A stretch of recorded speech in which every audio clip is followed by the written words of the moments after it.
Think of the stock market as an ocean. Most everyday traders are like schools of small fish, moving in predictable patterns. But the real market movers, banks and massive institutions, are whales. Price action trading is the skill of stripping away all the complicated, colorful indicators from your screen.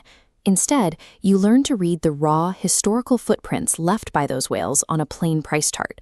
To understand how they move, we have to talk about liquidity. Because whales are so large, they can't just buy a million shares whenever they want. If they tried, their own massive order would push the price too high before they finished buying. They need huge pools of opposing orders, the small fish, to sell to them. Retail traders often make decisions based on emotion, like panicking when they see a price drop. Whales use specific strategies to trigger those exact reactions, ensuring they find the fish they need to fill their massive orders. By recognizing this, you stop moving with the school. You start tracking the predators, waiting for their move to safely ride their momentum. This chart uses candlesticks to show price movement. A green candle means buyers pushed the price up during that time frame, and a red candle means sellers pushed it down. When we zoom out, we can see the market's direction.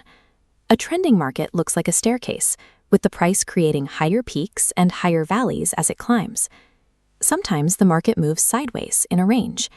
Here, the price is trapped between a defined floor, called support, and a ceiling, known as resistance. You can see how active the market is by the size of these candles.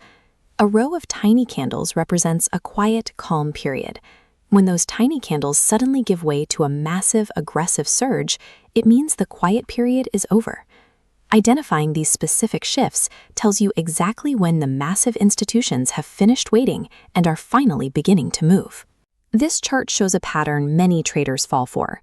The price repeatedly drops to a specific level, creating a very obvious floor. Most people will buy at this floor, hoping it holds. To protect themselves, they place their safety nets, automated orders to sell if the price drops, just beneath that line. To an institutional whale, that floor isn't a wall, it's a target. That cluster of safety nets is a massive pool of orders they can use to buy shares in bulk. This leads to a liquidity sweep. The institutions push the price just below the floor to trigger those safety nets.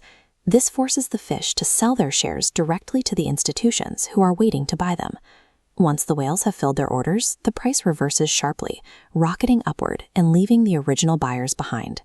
You can confirm a whale was involved by looking at the trading volume at the bottom of the screen. A massive spike here is like a heavy footprint in the sand. It's the physical proof that a large institution just entered the market. When you see that floor break paired with a giant surge in volume, the market has just been cleared of sellers, giving the institutions the room they need to drive the price higher.